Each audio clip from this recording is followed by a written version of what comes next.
Mis queridos amigos y hermanos, sean todos bienvenidos en el nombre de nuestro Señor Jesucristo a una nueva edición de su comentario al texto bíblico sobre el cual la lección de la escuela sabática está basada. Y hemos llegado al final de un trimestre más para la gloria de nuestro Señor. El día de hoy es nuestro privilegio en Cristo comentar para ustedes la lección número 13, última lección de este folleto sobre el amor de Dios y su justicia, en esta ocasión titulada El amor es el cumplimiento de la ley. Es importante agradecerles por su apoyo, su atención, su compañía durante todo este trimestre. Por favor, en el nombre del Señor, acompáñenos en un próximo trimestre de estudio que comenzamos estudiando símbolos, paradigmas, códigos proféticos en esta nueva lección que está a punto de comenzar. Habiendo dicho esto, mis hermanos, solamente queremos, antes de orar, recordar nuestros dos complementos disponibles. Nuestro bosquejo escrito para que usted lo pueda tener a la mano, sintetizando las principales ideas de este comentario. Y su enlace de descarga estará dejado allí para ustedes en la descripción de este video y en los comentarios del mismo. Juntamente con eso, nos vemos por la gracia de Dios el día sábado a las 7:30 de la mañana, hora local de Venezuela, con la finalidad de reunirnos, estudiar, repasar, sintetizar las ideas principales y así refrescarlas, estudiando y creciendo en la gracia de Cristo en el estudio de la palabra de Dios. El día sábado, 7:30 de la mañana, hora de Venezuela. Muy bien, vamos entonces a orar y de inmediato nos introducimos a nuestros textos para esta lección. El amor es el cumplimiento de la ley. Oramos juntos. Nuestro Padre bendito y santo Señor, es en el nombre de nuestro Señor Jesucristo que venimos delante de ti para pedirte el cumplimiento de tu promesa. Tú prometiste que enviarías a tu Espíritu Santo, Espíritu de verdad, para ser guiados a toda verdad que es en Cristo Jesús. Por favor, Señor, muéstranos a Cristo, su belleza de carácter, la hermosura de su santidad, para que al verle seamos transformados a sus pies, por su amor, por su poder. Te lo pedimos, Santísimo Dios, en el nombre bueno de Cristo Jesús. Amén, amén. Muy bien, mis amigos. Nosotros vamos a estudiar el día de hoy la ley de Dios en el propósito, en el plan que nuestro Señor tiene para nosotros. ¿Qué es lo que Dios nos enseña acerca de su ley y cómo espera Dios que esta ley se cumpla? A ver, ¿tiene Dios una ley para ser cumplida? Bien, pregunta número 1. Si tiene una ley para ser cumplida, si tiene una ley que espera que el ser humano la viva, la cumpla, la obedezca, la grandísima pregunta es, ¿cómo puede llegar a ser cumplida? ¿Puede esta ley llegar a ser cumplida, obedecida, vivida en las vidas de los hijos de Dios? ¿Puede? Si puede, ¿cómo puede entonces llegar a ser obedecida? Estos son nuestros temas principales en esta lección. Vamos entonces a comenzar proyectando la palabra de Dios en un texto demasiado importante. Vamos a comenzar con Éxodo capítulo número 19. ¿Por qué es tan importante Éxodo 19? Cuando nosotros estudiamos la dádiva de los 10 mandamientos, que viene a ser el resumen de toda la ley. Atención con este paréntesis. En la tradición o la interpretación hebrea, en la perspectiva hebrea de interpretación, los maestros de Israel enseñaban que la ley de Dios tenía como si fuese un índice, una portada. Imagínate un abanico, ¿ok? Imagínate un abanico que se abre y se cierra, en donde su primer su primer eslabón, ¿verdad?, que es el primero que se ve, va a ser abierto en muchos otros que están sucesivamente detrás de este primer elemento, de esta primera pieza del abanico. Entonces, los maestros de Israel pensaban que los 10 mandamientos era como esa primera pieza del abanico, que teniendo detrás muchas otras piezas, cuando se abría, formaba 613 preceptos. Aunque estos 613 preceptos fueron enumerados y catalogados así, ya en la Edad Media, los maestros de Israel siempre pensaron que la ley de Dios contenía en su primera pieza, su primera presentación, como si fuese una tabla de índice, los 10 mandamientos. Y todo lo que contenía la ley, aparte de los 10 mandamientos, era como un abanico abriéndose, mostrando todo el espectro de la ley, pero su resumen, su concreción, su presentación por excelencia eran los 10 mandamientos, el decálogo, ¿ok? De manera que cuando lees, por ejemplo, el texto bíblico, te das cuenta de la importancia que tiene el decálogo en la manera en la cual el libro del Éxodo está escrito. En otras palabras, Dios sacó al pueblo de Israel, librándolo de la esclavitud, librándolo de la casa de Faraón, y luego de hacerlos libres del dominio de Faraón, los quiere hacer libres de otro dominio, de otro tipo. ¿Cuál era ese otro dominio de otro tipo del cual Dios quería librar a su pueblo? Dios quería, por medio del Sinaí, librar al pueblo ya no de Faraón, sino del dominio del pecado. Y ahora los trae a la montaña del Sinaí, a donde Dios había prometido a Moisés que con él se reencontraría una vez que Moisés hubiese cumplido su encomienda de ir a representar a Dios delante de Faraón para decirle que dejara salir a su hijo, a Israel, su primogénito. Y allí en esa montaña, en el monte de Horeb, a donde Dios se va a encontrar de manera especial con su pueblo, para llegar a ser el Dios de su pueblo. Recuerda que la primera vez que Dios se le apareció a Moisés, le dijo: yo soy el Dios de Abraham, de Isaac y de Jacob. Pero ahora en Horeb Dios quiere llegar a ser el Dios no solamente de estos padres a quienes les había dado promesa, sino que ahora Dios quiere llegar a ser el Dios real, verdadero, genuino de todo este pueblo que había estado perdiendo el verdadero conocimiento de Dios por su vida prolongada en Egipto. Dios quiere ahora presentarse poderosamente delante de este pueblo como su libertador del dominio del pecado que había estado levantándose y fortaleciéndose en la vida, la mente y el corazón de cada israelita durante toda su permanencia en Egipto por medio de las mezclas, las costumbres y las tradiciones idolátricas de los egipcios y todo este conocimiento pagano que ahora el pueblo había acumulado en sus mentes. De manera que en el Sinaí Dios quiere presentarse al pueblo. Dios quiere llegar a ser el Dios del pueblo, ya no solamente de los padres, Abraham, Isaac y Jacob. Ahora Dios quiere ser el Dios de ellos y quiere hacerlos a ellos su propio pueblo. Y esto es una fórmula de pacto. Dios de ellos y ellos su pueblo. Dios quiere llevarlos a una verdadera comunión con el Dios santo del cielo que los libró de Egipto. Y ahora quiere librarlos del dominio del pecado.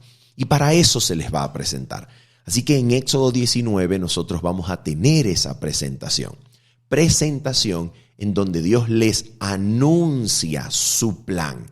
Dios les anuncia su propia promesa. Dios les anuncia su propio pacto para que el pueblo pudiese aceptarlo, creerlo y llegar a hacer lo que Dios estaba prometiendo hacer con ellos. Vamos a mirar Éxodo 19 a partir del versículo número 4. Atención, dice así. Vosotros visteis lo que hice a los egipcios y cómo os tomé sobre alas de águilas y os he traído a mí. Ahora pues, si diereis oído a mi voz y guardareis mi pacto, vosotros seréis mi especial tesoro sobre todos los pueblos, porque mía es toda la tierra. Y vosotros me seréis un reino de sacerdotes y gente santa. Estas son las palabras que dirás a los hijos de Israel. Entonces vino Moisés y llamó a los ancianos del pueblo y expuso en presencia de ellos todas estas palabras que Jehová le había mandado. Y todo el pueblo respondió a una y dijeron: todo lo que Jehová ha dicho haremos. Vamos entonces a detenernos en este punto. Ok, mira cómo comienza la presentación de los 10 mandamientos. Presentación que se va a repetir en Éxodo capítulo 20, desde el versículo número 1, porque antes de dar cualquier imperativo, antes de dar cualquier disposición que exija obediencia, Dios va a decir: yo soy Jehová, tu Dios, que te saqué de la tierra de Egipto, de casa de servidumbre.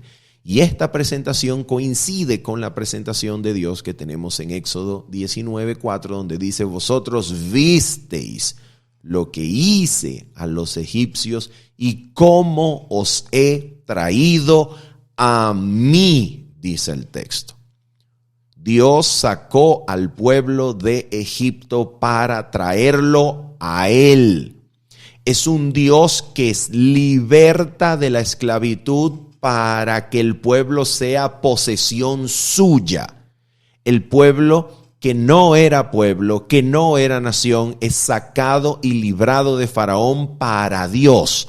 Dios lo está trayendo para sí mismo. ¿Y cómo los trae? En alas de águila. En otras palabras, esto es una presentación del Éxodo como una liberación, como una salvación. Dios los sacó de Egipto, es decir, Dios los salvó, los está rescatando, los salva con su poder. ¿Y cuál es su poder? Atención con esto. Vosotros visteis lo que hice a los egipcios.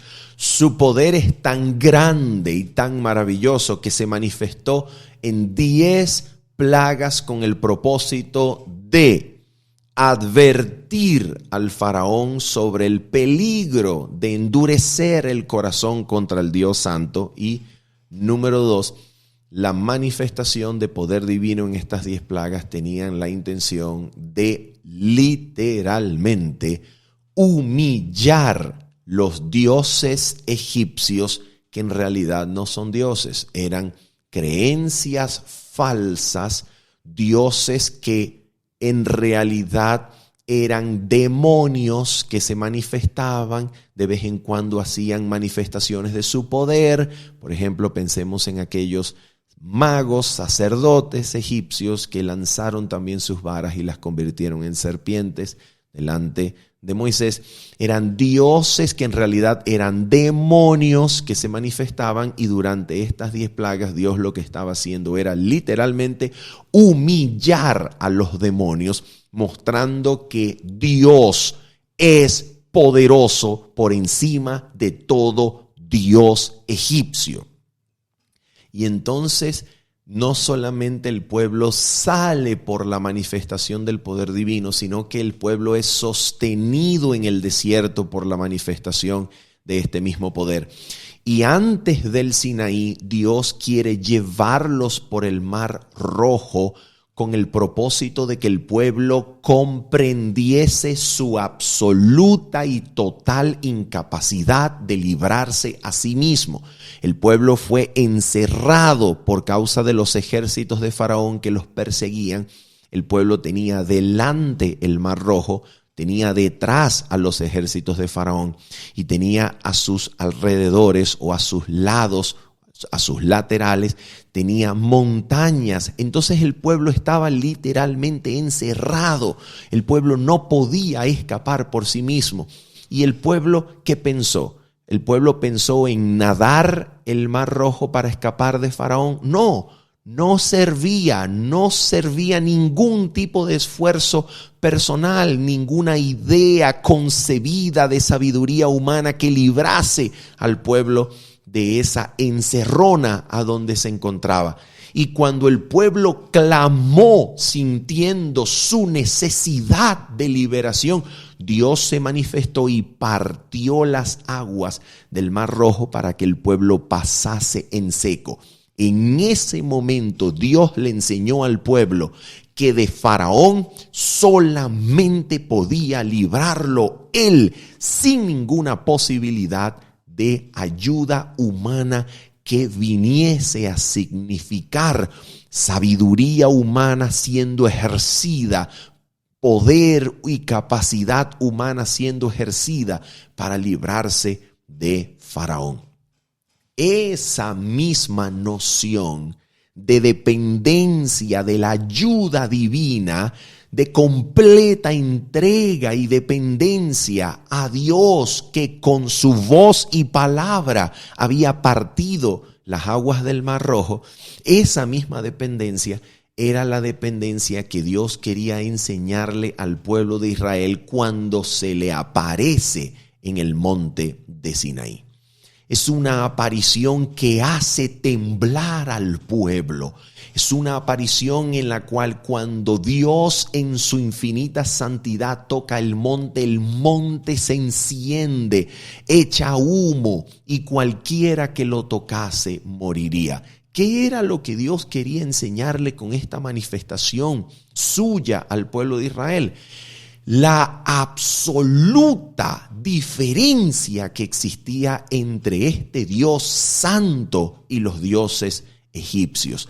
Los dioses egipcios eran manipulables por medio del conocimiento misterioso de los sacerdotes. Los dioses egipcios eran cargados, eran puestos en casa, eran imágenes talladas de piedra, pero este Dios santo era tan grande y maravilloso que ni siquiera una montaña completa podía contenerlo, porque al mismo instante en que Dios apareció, la montaña tronó, se estremeció, los truenos sonaron, el monte se encendió, echaba humo. En otras palabras, la presencia de Dios tenía por intención mostrar la absoluta y completa diferencia de este Dios de los dioses egipcios. ¿Para qué?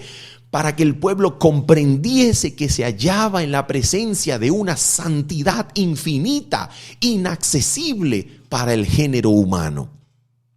Entonces, cuando Dios se presenta a sí mismo, les da una promesa y les dice: si ustedes oyen mi voz, esa es la clave del asunto. Si ustedes me oyen, si ustedes me escuchan, si ustedes ponen su oído a mi palabra, palabra que los había alimentado, porque les había dado maná del cielo.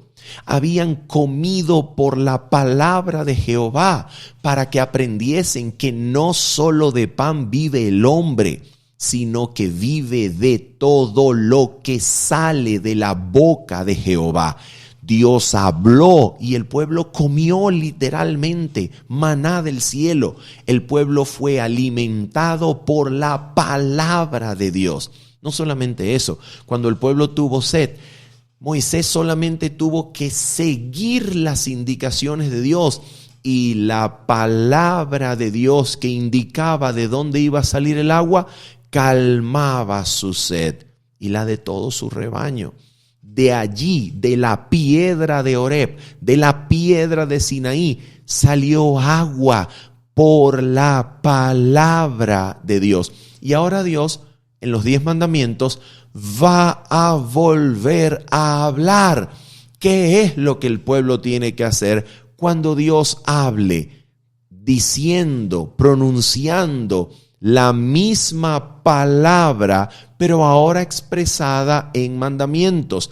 Palabra que les ha dado vida, palabra que los ha liberado, palabra que les ha sostenido la vida porque los ha alimentado, palabra que los ha sostenido la vida porque les ha calmado la sed desde Oreb.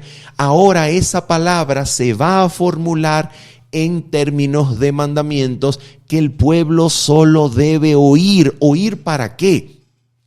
Porque si el pueblo oye estos mandamientos, el pueblo será hecho obediente. Si el pueblo oye, Dios se encargará de escribir sus mandamientos en sus corazones.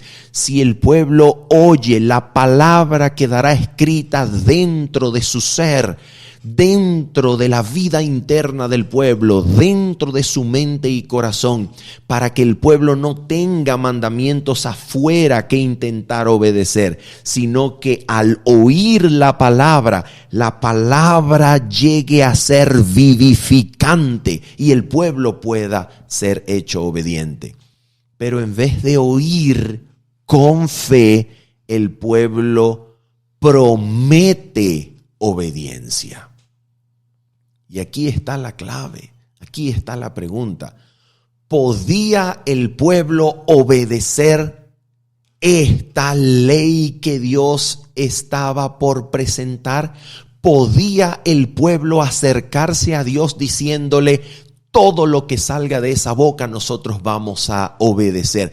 ¿Podía el pueblo pensar entrar en un pacto con Dios por medio de su propia capacidad de obedecer a Dios, esperando favores sobre la condición de la obediencia? No, el pueblo no tiene capacidad de obedecer.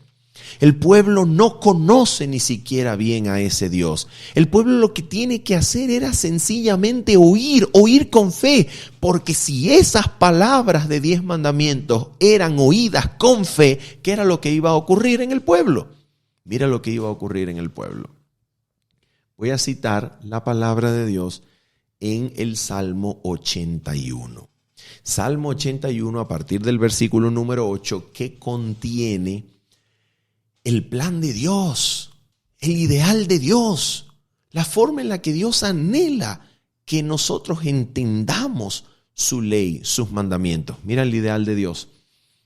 Salmo 81, versículo 8 en adelante. Dice así: Oye, pueblo mío, y te amonestaré. Israel, si me oyeres, no habrá en ti Dios ajeno, ni te inclinarás a Dios extraño. Yo soy Jehová tu Dios, que te hice subir de la tierra de Egipto. Abre tu boca y yo la llenaré. ¿Te das cuenta cuál es la intención? ¿Cuál es la intención de Dios? Que el pueblo oiga la palabra de la ley y la oiga con fe. Eso lo va a decir Hebreos capítulo 3 y 4.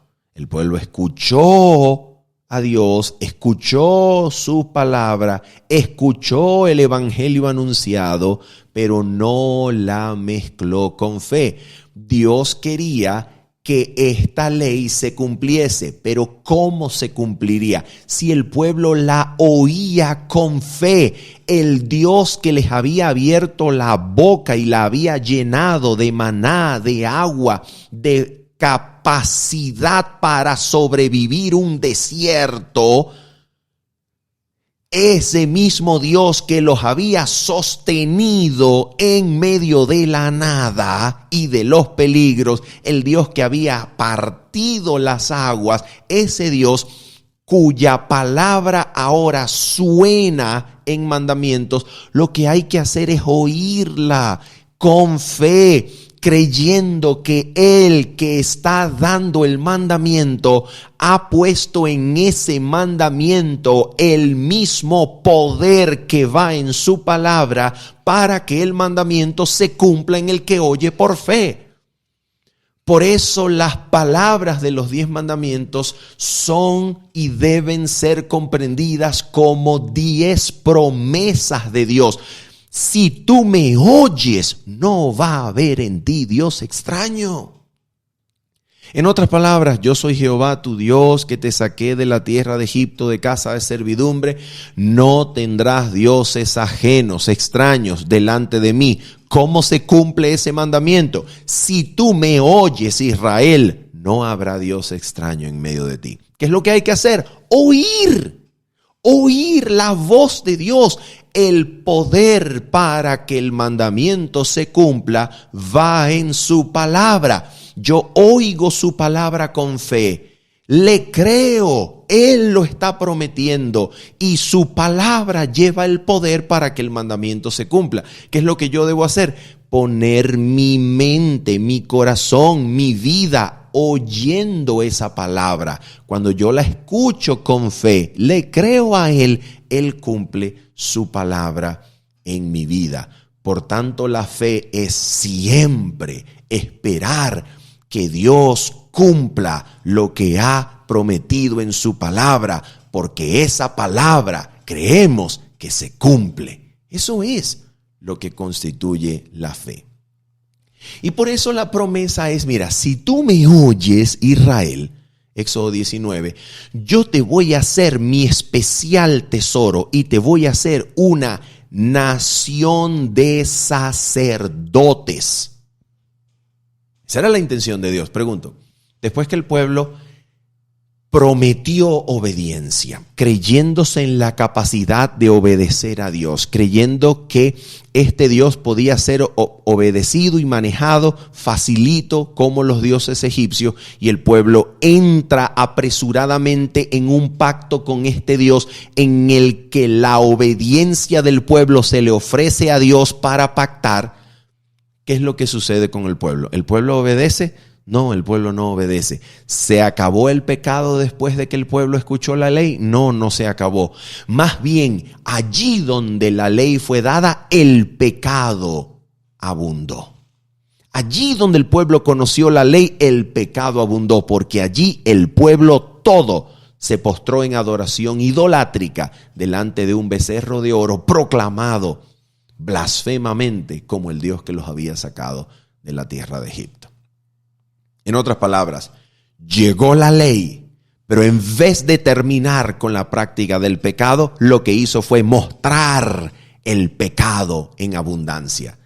En el Sinaí ocurre exactamente lo que ocurre en aquel ser humano que, oyendo la ley por primera vez, experimenta el conocimiento profundo de su pecado y su pecaminosidad. En el Sinaí el pecado abundó. Todo el pueblo se postró en adoración delante del becerro de oro. ¿Y cuál era la intención entonces? La intención era revelarles entonces la podredumbre, la pecaminosidad, la incapacidad del pueblo de guardar los mandamientos de Dios, para que el pueblo sintiese su absoluta y profunda dependencia de Dios para ser ayudados. Cuando el pueblo experimentase esa necesidad de Dios para ser ayudados por la gracia divina, entonces el pueblo estaría listo para recibir las promesas del pacto nuevo, las promesas del pacto eterno.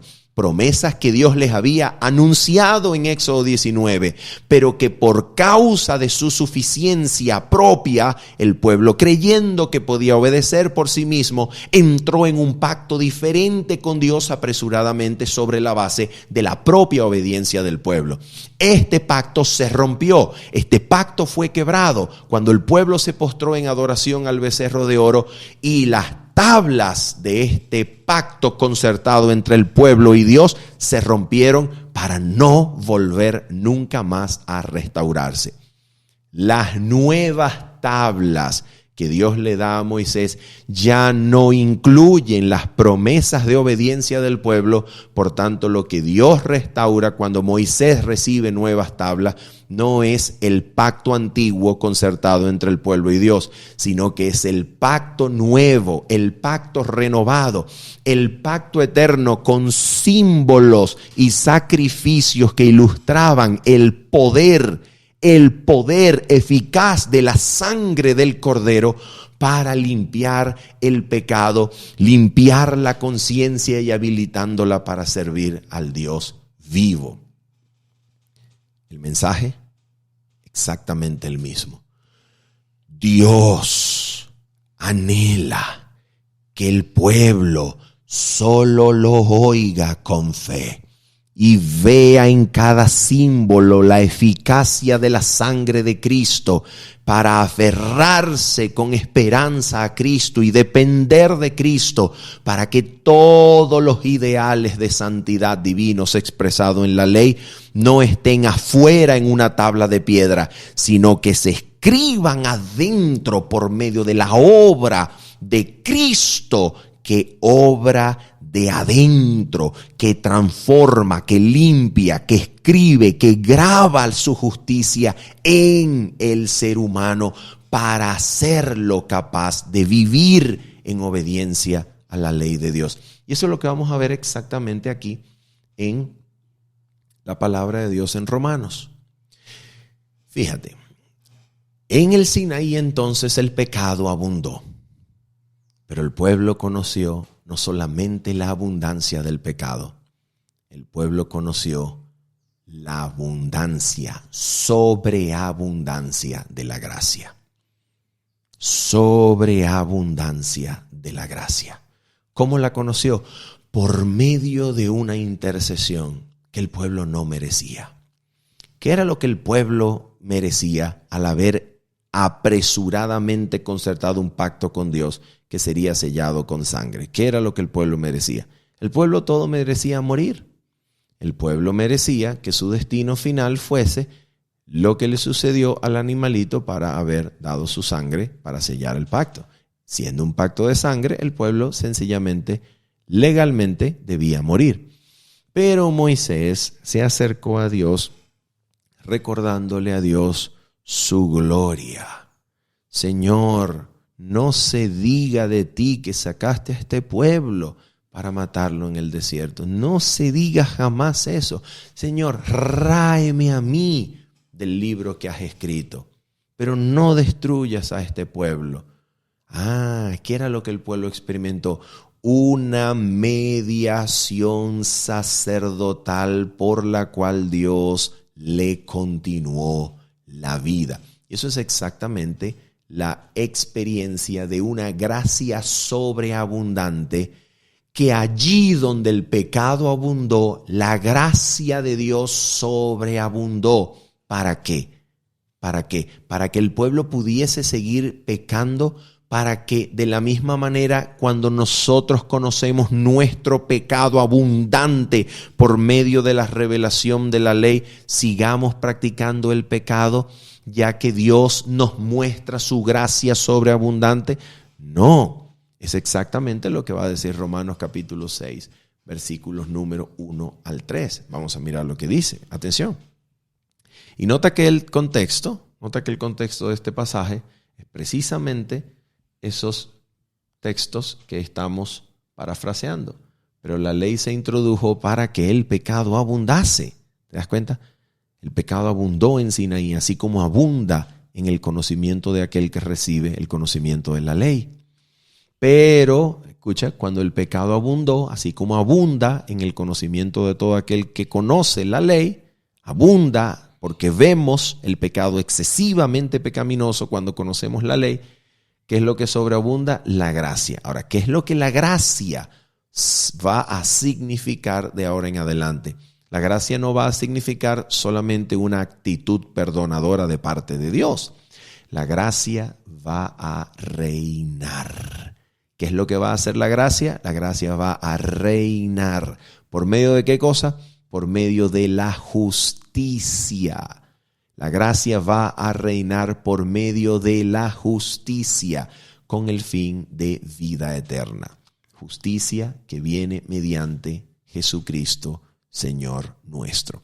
Así que la gracia no solamente llega para asegurarnos el perdón de Dios, la gracia llega para reinar por medio de la justicia de Cristo Jesús. Y ahora fíjate qué es lo que significa la gracia reinando. Mira lo que significa. Versículos 1 al 3. ¿Qué pues diremos? ¿Perseveraremos en el pecado para que la gracia abunde? En ninguna manera. Porque los que hemos muerto al pecado, ¿cómo viviremos aún en él? Nota esta frase. Los que hemos muerto al pecado. ¿Qué es lo que experimenta el creyente, que accede o que experimenta, que tiene, que recibe la gracia de Cristo? Experimenta muerte al pecado. Y quien experimenta muerte al pecado ya no puede vivir más en él.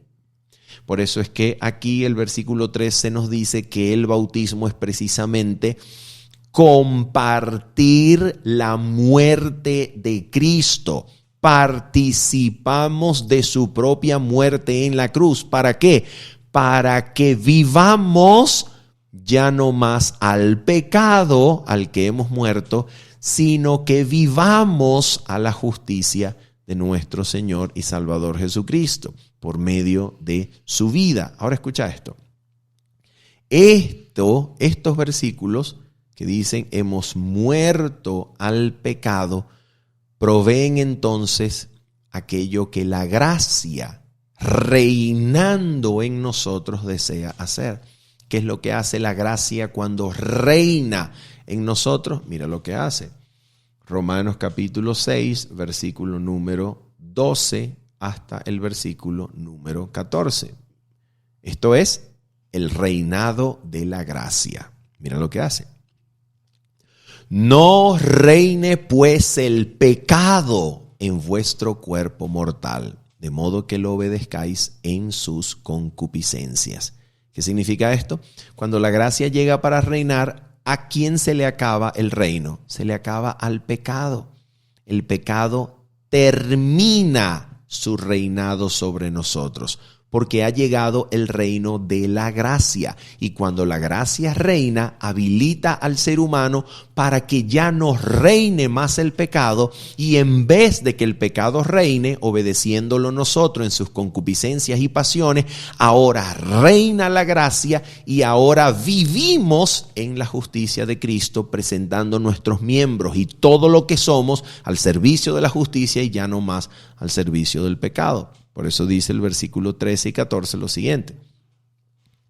Ni tampoco presentéis vuestros miembros al pecado como instrumento de iniquidad, sino presentaos vosotros mismos a Dios como vivos de entre los muertos y vuestros miembros a Dios como instrumentos de justicia.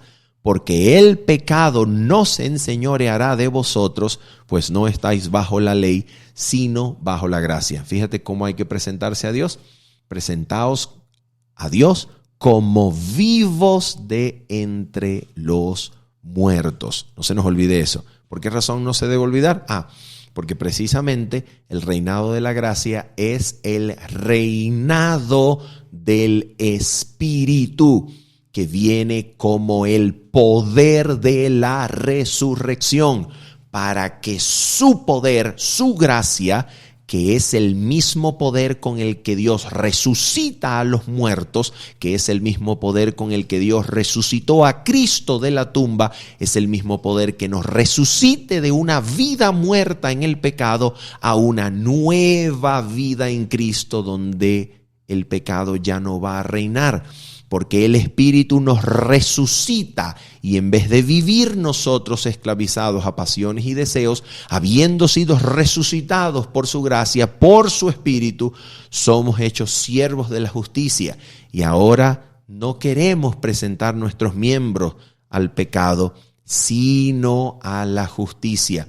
Y la gracia, por tanto, reinando, hace posible que el pecado ya no se enseñoree más sobre nosotros, pues no estamos bajo la ley, bajo una actitud humana de obediencia a la ley, sujetos a la ley como esclavos, pecando y pecando y pecando, sino que ahora vivimos en el reino de la gracia que nos ha resucitado y por su Espíritu nos habilita para vivir no conforme a los deseos y pasiones de la carne, sino conforme al Espíritu, haciendo posible que todos los ideales de justicia de la ley se cumplan en mí, porque estoy viviendo en el Espíritu, en el poder de la resurrección de Cristo, que me resucita a una vida nueva en servicio a Dios. Y eso es exactamente lo que Dios se proponía hacer desde sus promesas de nuevo pacto, por ejemplo, en Jeremías capítulo número 31, versículo 31 en adelante. Específicamente cuando leemos desde el versículo 33, encontramos las promesas del nuevo pacto. ¿Cuáles son estas promesas? Mira cuáles son las promesas del nuevo pacto. Vamos a leerlo desde el versículo 33 en adelante. Dice la Biblia así: pero este es el pacto que haré con la casa de Israel después de aquellos días, dice Jehová. Daré mi ley en su mente y la escribiré en su corazón. Y yo seré a ellos por Dios y ellos me serán por pueblo.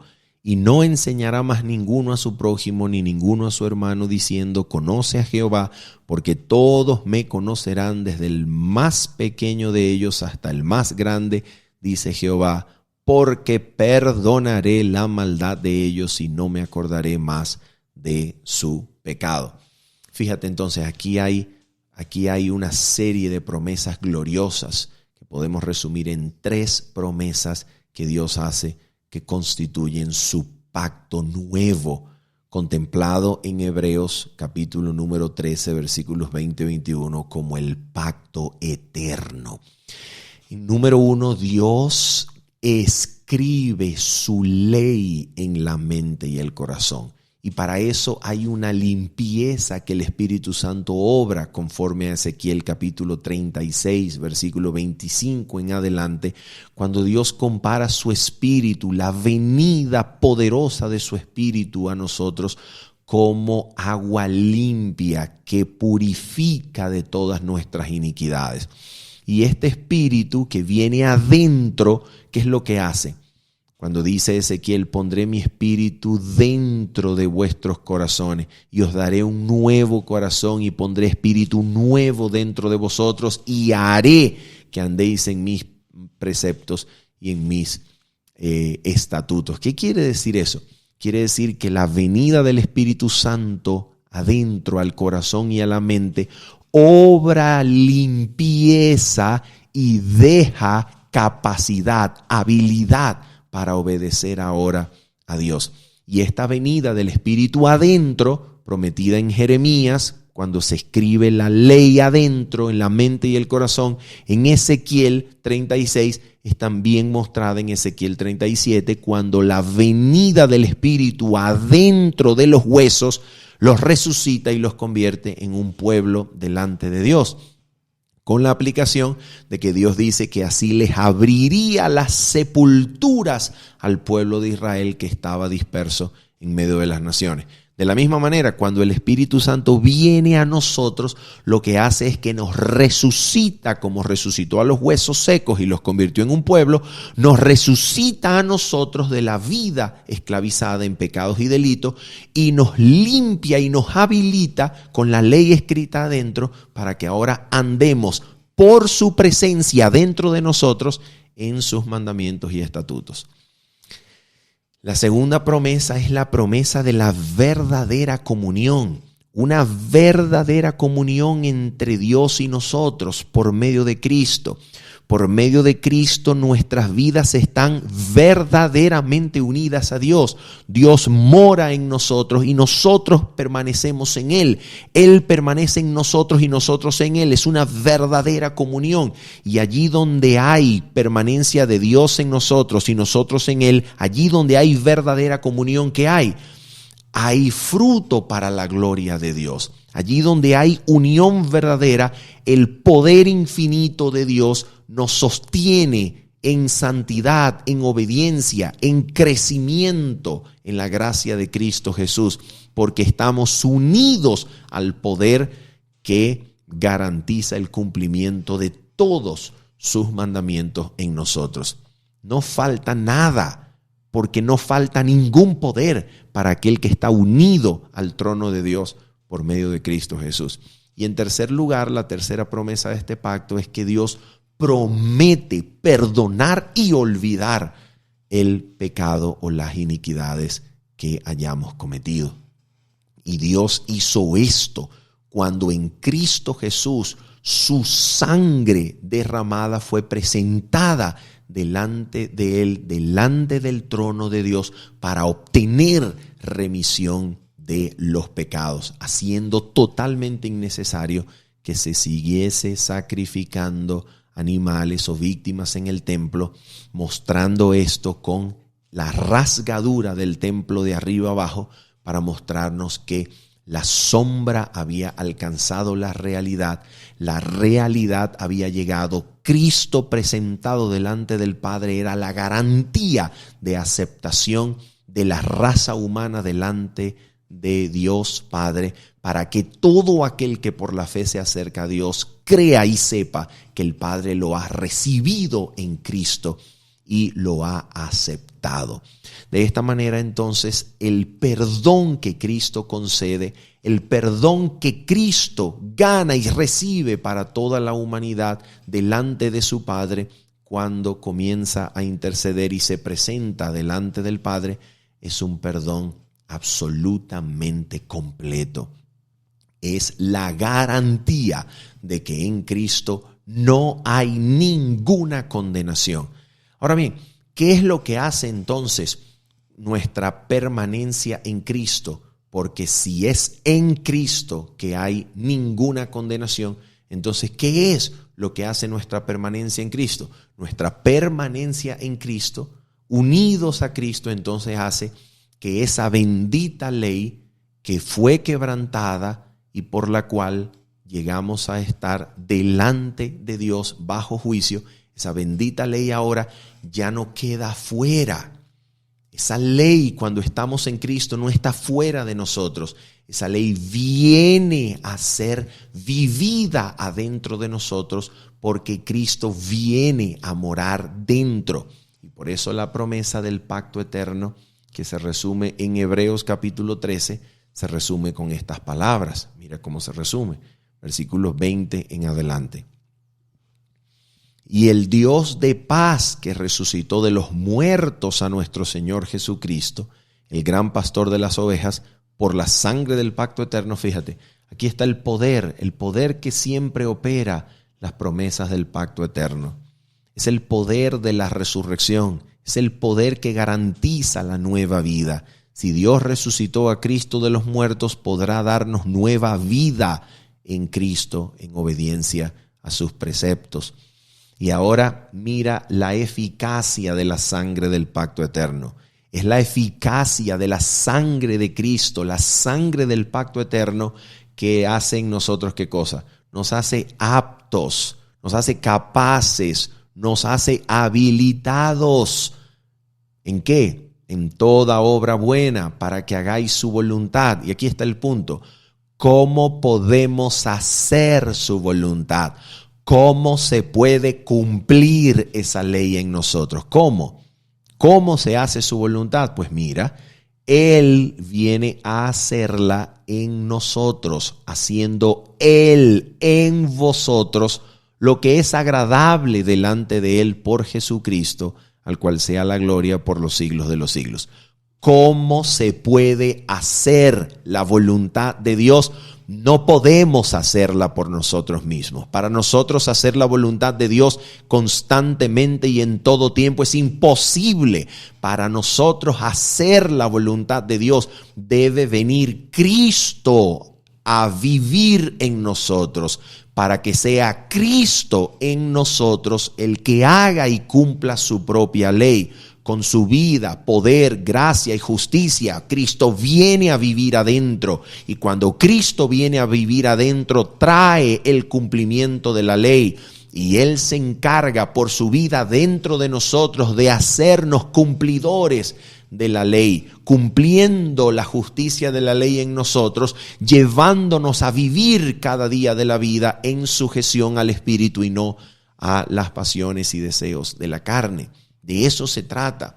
Y cuando Cristo entonces viene adentro y trae el cumplimiento de la ley, trae la ley adentro, la escribe adentro, permanece adentro, entonces el ser humano comienza a ser arrancado de la mentalidad satánica de amor a sí mismo, y Cristo adentro nos derrama su amor para habilitarnos para amar como Él, para vivir en armonía con su ley y así hacernos cumplidores de la ley, no solamente retirándonos de la comisión de pecado, sino habilitándonos para toda obra buena, amando a nuestros semejantes como Cristo les ha amado.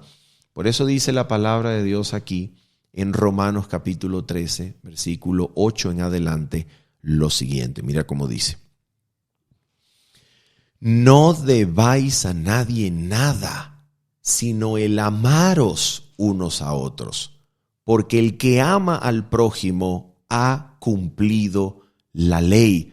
¿Cómo hago yo entonces para amar al prójimo, para que la ley se haya cumplido en mi vida? ¿Cómo hago yo para amar con el amor de Cristo? Es que es Cristo que va a vivir en nosotros, el que ama al prójimo, haciéndonos a nosotros amantes del prójimo, porque es que Él está adentro haciendo su obra en nosotros. Esa es la promesa del nuevo pacto, es la vida de Cristo en nosotros la que ejecutará todas las cosas que Él anhela ver cumplidas en nosotros, incluyendo el amar al prójimo para que la ley sea cumplida. Y es precisamente por eso que nosotros necesitamos permanecer en Cristo y Cristo en nosotros. Es comunión con Cristo. Es Cristo en nosotros la esperanza de gloria. Y viviendo Cristo en nosotros, habilitándonos para amar como Él ama, entonces la ley se cumplirá, pues estaremos aptos. Recuerda Hebreos 13, versículo 20 y 21. Aptos, estaremos habilitados, seremos capaces por la vida de Cristo en nosotros de toda buena obra. Y por esa razón, nosotros vamos a la epístola del apóstol Santiago, en su capítulo número 2, para que miremos cómo entonces esta ley de la libertad, esta ley de Dios, es la ley del amor que garantiza su cumplimiento cuando en Cristo, viviendo Cristo en nosotros, Cristo ejecuta sus impulsos en nuestras vidas. Mira lo que dice. Hermanos míos, que vuestra fe en nuestro glorioso Señor Jesucristo sea sin acepción de personas. Porque si en vuestra congregación entra un hombre con anillo de oro y con ropa espléndida, y también entra un pobre con vestido andrajoso, y miráis con agrado al que trae la ropa espléndida y le decís, siéntate tú aquí en buen lugar, y decís al pobre, estate tú allí en pie, o siéntate aquí bajo mi estrado. ¿No hacéis distinciones entre vosotros mismos y venís a ser jueces con malos pensamientos? Hermanos míos amados, oíd, ¿no ha elegido Dios a los pobres de este mundo para que sean ricos en fe y herederos del reino que ha prometido a los que le aman? Pero vosotros habéis afrentado al pobre. ¿No os oprimen los ricos y no son ellos los mismos que os arrastran a los tribunales? ¿No blasfeman ellos el buen nombre que fue invocado sobre vosotros? Si en verdad cumplís la ley real conforme a la Escritura, amarás a tu prójimo como a ti mismo, pero si hacéis acepción de personas, cometéis pecado y quedáis convictos por la ley como transgresores. Amigos queridos, hacer acepción de personas es lo más natural y común del mundo cuando el pensamiento sigue siendo humano y no cristiano. Allí cuando el pensamiento, la mentalidad, la forma de pensar no es cristiana, sino que es mundana, la acepción de personas en la iglesia, fuera de la iglesia, es lo más común y natural del mundo. ¿Por qué? Porque nosotros queremos darle el primer lugar al rico en manifestación de un corazón interesado. Si el corazón es interesado, le da el primer lugar al rico. Si el corazón ha sido clavado en la cruz y Cristo crucificado vive en nosotros, en el trono del corazón, vamos a querer mirar al rico como Dios lo ve, necesitado de Cristo, y al pobre en Cristo como rico en la fe. Pero eso solamente es posible cuando Jesucristo vive adentro, entronizado adentro, para que el corazón y la mente piensen no como el mundo, sino como Cristo. Cristo debe venir a vivir en nosotros para que con su palabra amolde toda nuestra mentalidad y podamos no hacer acepción de persona. Es la única forma. Es la única forma. Habiendo dicho esto, mis queridos hermanos, y esperando que usted haya sido edificado por medio de este comentario, por medio de la palabra bendita del Señor, nos despedimos de ustedes agradeciéndoles una vez más. Muchas gracias por todo este trimestre de estudio. Nos vemos el próximo trimestre con la ayuda del Dios Santo que nos da salud y gracia. Muchas gracias. Nos vemos el día sábado. Bendiciones. Chao, chao.